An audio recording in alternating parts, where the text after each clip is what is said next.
चलिए आगे चलते हैं और अब समझ लेते हैं कि फंडामेंटल एनालिसिस और टेक्निकल एनालिसिस के बारे में। तो हम ज्यादा डिटेल में नहीं जाएंगे कि फंडामेंटल एनालिसिस क्या है क्या नहीं है, टेक्निकल एनालिसिस थोड़ा बहुत हमने पिछले 2-3 क्लासेस में समझ लिया और भी आगे समझेंगे। तो पर फंडामेंटल एनालिसिस और टेक्निकल एनालिसिस में जनरली ये चर्चा होती है कि फंडामेंटल एनालिसिस ज्यादा अच्छा है। बहुत सारे निवेशक ये बोलते हैं कि फंडामेंटल एनालिसिस ही अच्छा है, टेक्निकल एनालिसिस तो कुछ भी नहीं। पर ऐसा नहीं है।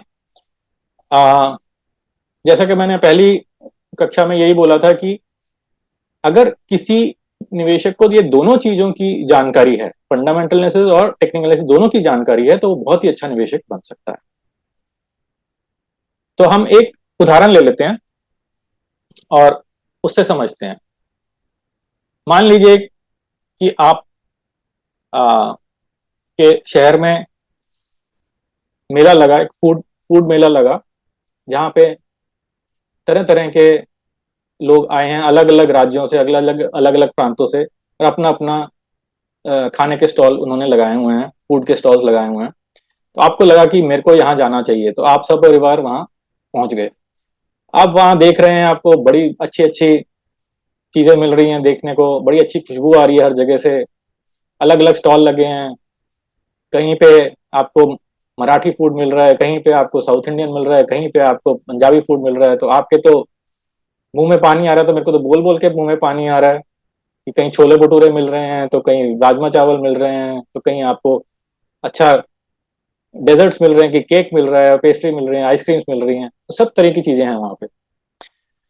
तो आपको लग रहा है कि मैं तो सब कुछ खा लूं, और आप सब परिवार गए तो कोई कुछ बोल रहा है, कोई कुछ बोल रहा है। तो आपका, आप ये मान लेते हैं कि बजट भी अनलिमिटेड है, आप सब कुछ खा सकते हैं, लेकिन आपका पेट तो फिर भी लिमिटेड है। तो क्या करें? तो एक तरीका तो ये है कि आपको अब पता नहीं लग रहा कि कौन सा अच्छा स्टॉल है, कहाँ पे अच्छा खाना मिल रहा है। मतलब खाना तो सब दिखने में तो सब कुछ अच्छा लग रहा है, लेकिन कौन सा अच्छा खाने में, कौन सा अच्छा टेस्टी है। एक तरीका तो यह है कि आप स्टॉल पे जाएं, जो वहां का स्टॉल का ओनर है उनसे बात करें, खाने को देखें, परखें, थोड़ा टेस्ट करके देख लें। फिर आप दूसरे स्टॉल पे जाएं, वहां पे भी यही प्रक्रिया करें। हो सकता है आप 2-3 लोग जो उन्होंने आ, खा लिया वहां पे खाना, उनसे भी बात करें। तो आप ऐसे ये प्रक्रिया करेंगे तो 3 स्टॉल, 4 स्टॉल, 5 स्टॉल की में आप ये कर सकते हैं। क्योंकि आपके पास समय कम है, आपको तो खाना खाना है। तो आप कितनी देर तक ये कर सकते हैं? तो आप 3-4 स्टॉल तक में ये प्रक्रिया कर सकते हैं। अब ये तरीका तो हो गया फंडामेंटल एनालिसिस, कि आप जाके समझ रहे हैं अच्छी तरह की कंपनी क्या कर रही है, कंपनी क्या बनाती है, क्या बेचती है, कंपनी का रेवेन्यू कितना है, कंपनी का प्रॉफिट्स कितने आते हैं, कंपनी का पी रेशियो क्या है, वो सारी चीजें। अब दूसरा तरीका है, अच्छा फंडामेंटल एनालिसिस, इसीलिए मैंने यहां पे लिखा है कि स्केलेबिलिटी। तो स्केलेबिलिटी का यही मतलब है कि टेक्निकल एनालिसिस स्केलेबल होता है। तो कैसे स्केलेबल होता है वो समझ लेते हैं। फंडामेंटल एनालिसिस स्केलेबल नहीं होता, क्योंकि आप 3 या 4 स्टॉल पे ही जा सकते हैं। मतलब आप ज्यादा कंपनीज की रिसर्च नहीं कर सकते, बहुत कम कंपनीज की रिसर्च कर सकते हैं। टेक्निकल एनालिसिस में आप रोज चार्ट्स देख सकते हैं, 100, 200, 300 चार्ट्स भी आराम से देख सकते हैं रोज के। फंडामेंटल एनालिसिस में आप इतनी ज्यादा कंपनीज नहीं देख सकते। तो आप टेक्निकल एनालिसिस में क्या, वही आप फूड मेले में हैं वहां पे, और आपको चयन करना है कि आप कौन से स्टॉल में जाएं। तो आप अपने परिवार के साथ कोई कोने में जाके खड़े हो गए और दूर से देखने लगे कि हर एक स्टॉल में क्या क्या हो रहा है। कहीं पे पंक्ति बड़ी है, कहीं पे पंक्ति छोटी है, कहीं पे लोग बिल्कुल स्टॉल के ऊपर चढ़े हुए हैं कि हमको दो, हमको दो। और कहीं पे ये हो रहा है कि स्टॉल बिल्कुल ही खाली है, वहां पे लोग बुला रहे हैं लेकिन फिर भी वहां पे कोई जाने के लिए तैयार नहीं है। तो आप 5-10 मिनट तक देखेंगे तो आपको पता लग जाएगा कि कौन सा खाना आपको खाना चाहिए, कौन से स्टॉल में आपको जाना चाहिए। तो ये टेक्निकल एनालिसिस है। तो टेक्निकल एनालिसिस आप चार्ट में देख के आप एक आपको एक रुझान पता लग जाता है कि कौन सी कंपनी, कौन सा स्टॉक और ऊपर जाने वाला है। जैसे आप फूड मेले में गए तो वहां पे आपने देखा कि एक लंबी पंक्ति लगी हुई है, तो आपको लगेगा कि हाँ यहाँ पे तो अच्छा खाना मिल रहा होगा, तभी इतनी लंबी पंक्ति लगी है। लेकिन आप सबसे लंबी पंक्ति में फिर भी नहीं जाएंगे। वो इसलिए कि आपको पता है कि अगर उस पर लग गए तो 1 घंटा तो आप खड़े रहेंगे, उसके बाद ही आपका नंबर आएगा, तो आपको तो खाना भी खाना है। तो आप उसमें जाएंगे जहां पे अभी पंक्ति बड़ी हो रही है। लेकिन मतलब अभी कुछ ही लोग हैं, मैं हो सकता है 15 लोग हो, 20 लोग हो आपके आगे, लेकिन पंक्ति अभी धीरे धीरे बड़ी हो रही है। आपको वहां पे खाना भी जल्दी मिल जाएगा, और आपको यह भी पता लग जाएगा कि हाँ यहाँ पे आगे आने वाले समय में आ, और लोग आने वाले हैं, तो यहाँ पे रुझान अच्छा है। तो चार्ट में भी हम वही देखते हैं कि चार्ट में जब ऊपर जाना शुरू हुआ है प्राइस, तो हम वो रिकॉग्नाइज करने की शुरू कोशिश करते हैं कि हम नीचे से जब जस्ट ऊपर जाना शुरू हुआ है तो हम पकड़ लें उसको। लेकिन जो बिल्कुल ही ऊपर चला गया है, तो हम उससे थोड़ा सा दूर रहते हैं कि अब तो ये मतलब पंक्ति बहुत लंबी हो गई है, अब तो यहाँ पे 100 लोग लगे हुए हैं, अगर मैं अब यहाँ पे घुस जाऊंगा तो हो सकता है मेरे को निकलने का मौका ही ना मिले। तो टेक्निकल एनालिसिस और फंडामेंटल एनालिसिस में यही फर्क है। तो टेक्निकल एनालिसिस स्केलेबल है, फंडामेंटल एनालिसिस स्केलेबल नहीं है। दूसरी चीज, टेक्निकल एनालिसिस से आप करेंसी का, स्टॉक्स का, बॉन्ड्स का, या किसी भी अन्य चीज का, कमोडिटीज का आप विश्लेषण कर सकते हैं। तो आपको अगर कॉफी की, चाय की, या फिर किसी मेटल्स की, गोल्ड की, सिल्वर की, कॉपर की आपको विश्लेषण करना है, तो आप टेक्निकल एनालिसिस के माध्यम से कर सकते हैं। अगर आप फंडामेंटल एनालिसिस पे जाएं, तो आपको अगर समझना चाहते हैं कि हम कॉफी में ट्रेडिंग करना चाहते हैं, तो आपको समझना पड़ेगा कि कॉफी की प्रोडक्शन कहाँ पे हो रही है विश्व में, कौन कौन से देश करते हैं, कितनी प्रोडक्शन होती है, कहाँ पे बरसात हो रही है, कहाँ नहीं हो रही है, कहाँ पे बाढ़ आ गई है वहां उसकी वजह से सारा खराब हो गया है। तो आपको ये सब चीजें समझनी पड़ेंगी, और वो समझते हुए आपको देखना पड़ेगा कि कॉफी की प्रोडक्शन अब ज्यादा हो जाएगी कि कम हो जाएगी। तो वो हो जाता है फंडामेंटल एनालिसिस। लेकिन अगर टेक्निकल एनालिसिस देखना है तो आप चार्ट देखिए और आपको समझ आ जाएगा। तो चार्ट के जो कॉन्सेप्ट्स हैं, चाहे वो स्टॉक्स पे लगाएं, चाहे वो बॉन्ड्स पे लगाएं, चाहे वो किसी भी चीज पे लगाएं, वो एक ही तरीके से लगेंगे। अगर हम बोलते हैं ये कैंडल्स हैं, हम बोलते हैं कि ये इंडिकेटर्स हैं जैसे आरएसआई है, हम बोलते हैं कि ट्रेंड लाइन है, मूविंग एवरेजेस हैं, वो आप कहीं पे भी लगा दीजिए, वो सेम तरीके से ही काम करेंगी।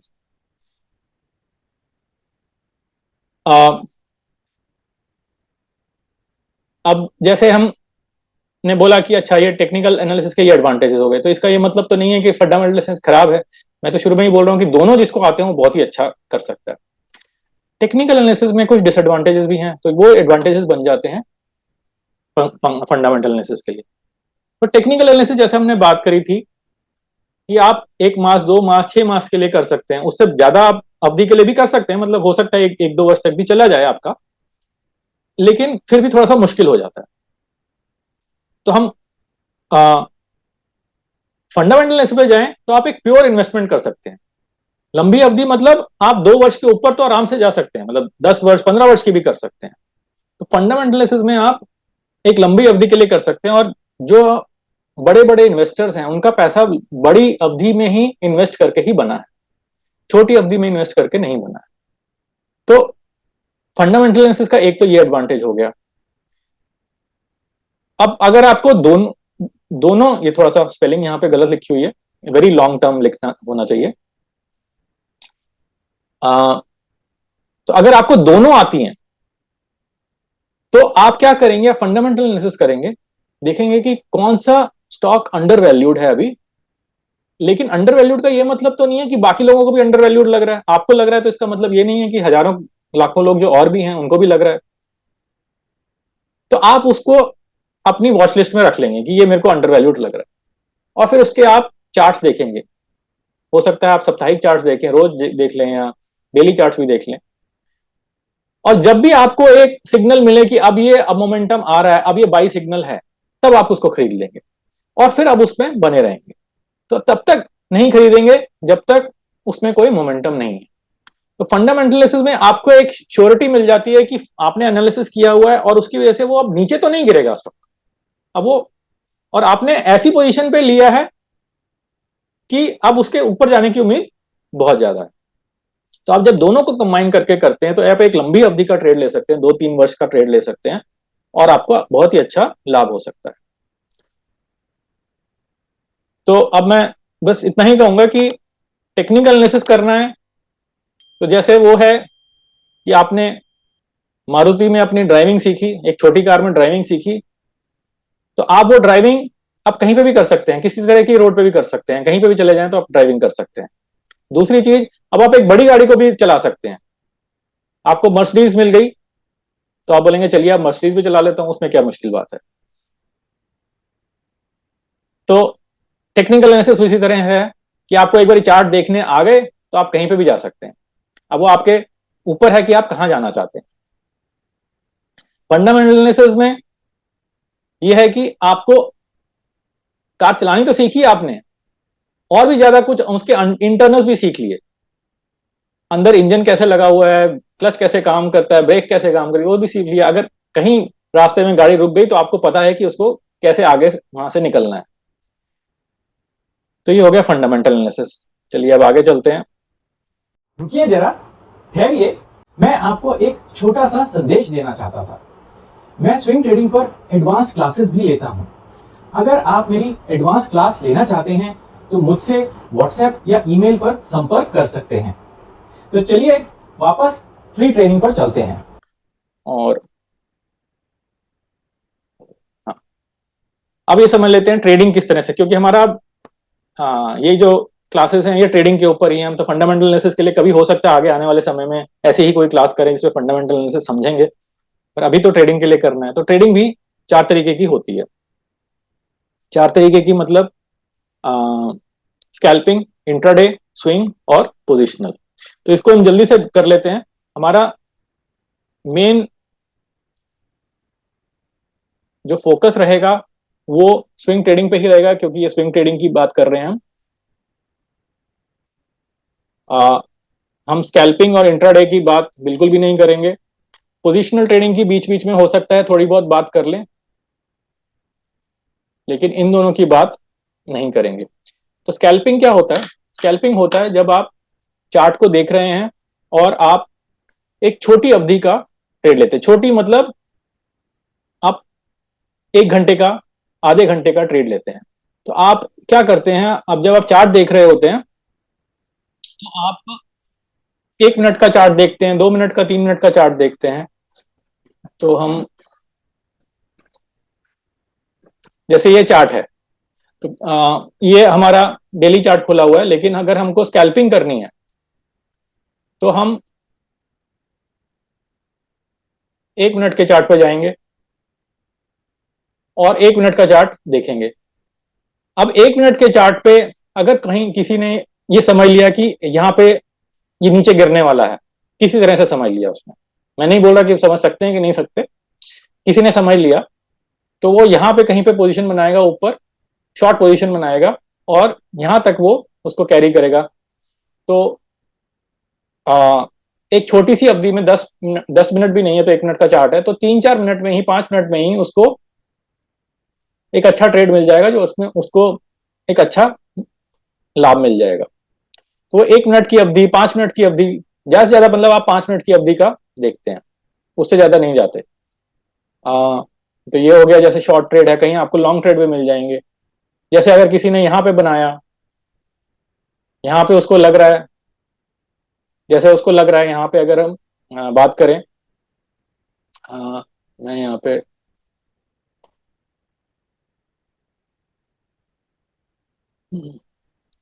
1 मिनट वो मैं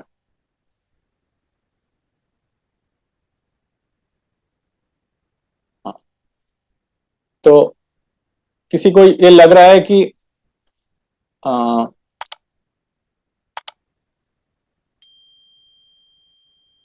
कि ये डबल बॉटम बना हुआ है, जो हमने कल जिसकी बात करी थी, एक बॉटम ये है, दूसरा बॉटम ये है।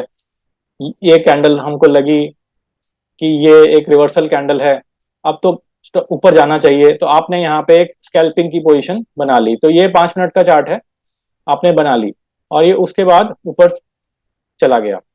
तो जब आप देखेंगे तो अगर आपका ट्रेड सही चला गया तो आपको बहुत ही जल्दी कुछ अच्छा प्रॉफिट मिल जाएगा। तो देख लेते हैं कितना प्रॉफिट मिलेगा। तो यहाँ पे अगर हम देखें इसको, अगर आपने, क्या हो गया,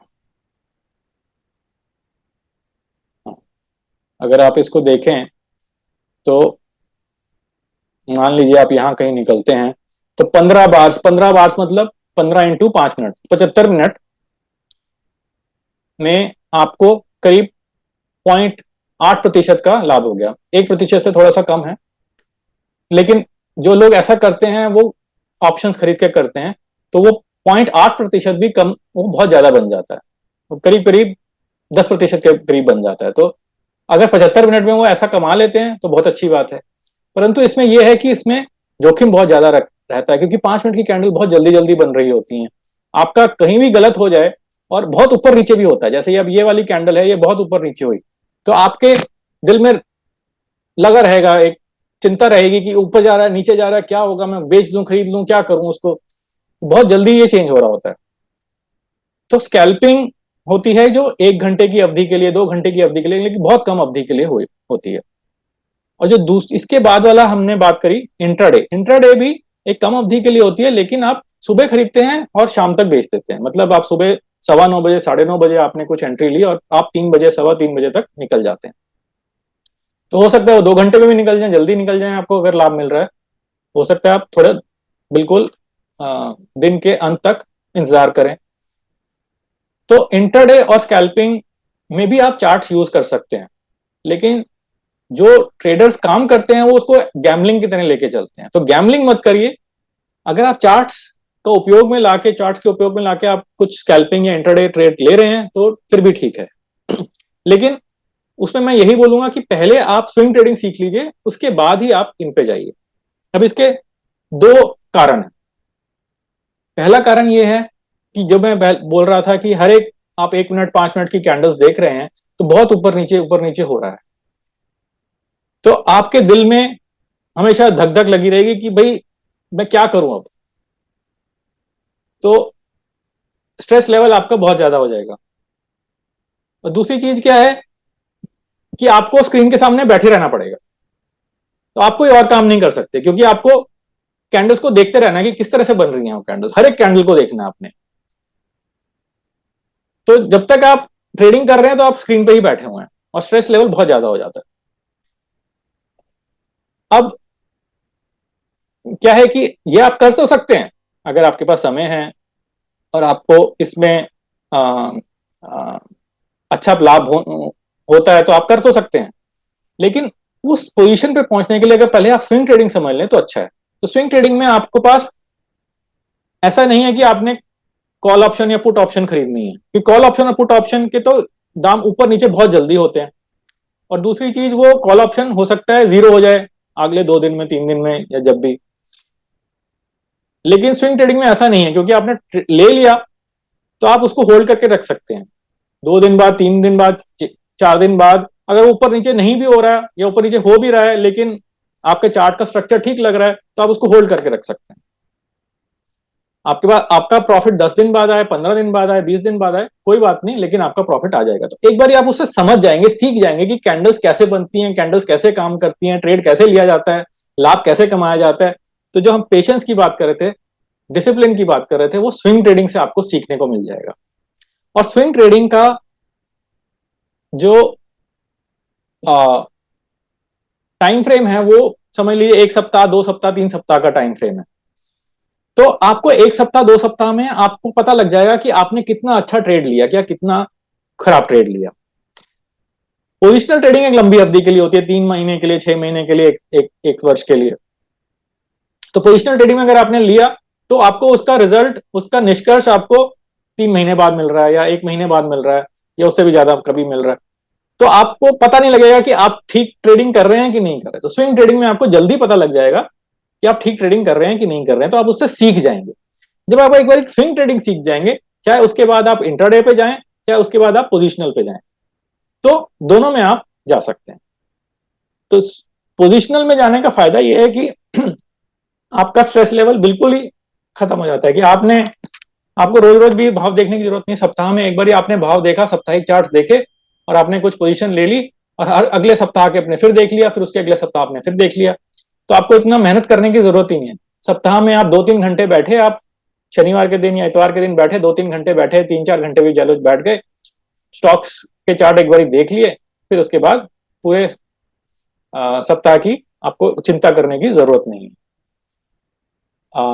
तो और स्विंग पोजिशनल ट्रेडिंग में फायदा भी ज्यादा हो जाता है, लंबा फायदा हो जाता है, आपको 50%, 60%, 100% का भी फायदा हो जाता है। स्विंग ट्रेडिंग में इतने बड़े फायदे नहीं होते।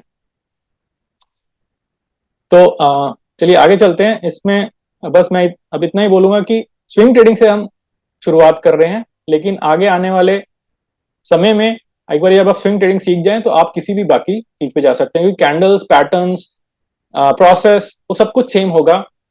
बस आपको एक बारी कॉन्फिडेंस आ जाए कि मेरे स्विंग ट्रेडिंग में मेरा पैसा बन रहा है, तो आपके बाकी में भी बनने शुरू हो जाएंगे। तो ये हो गया 4 तरह की ट्रेडिंग।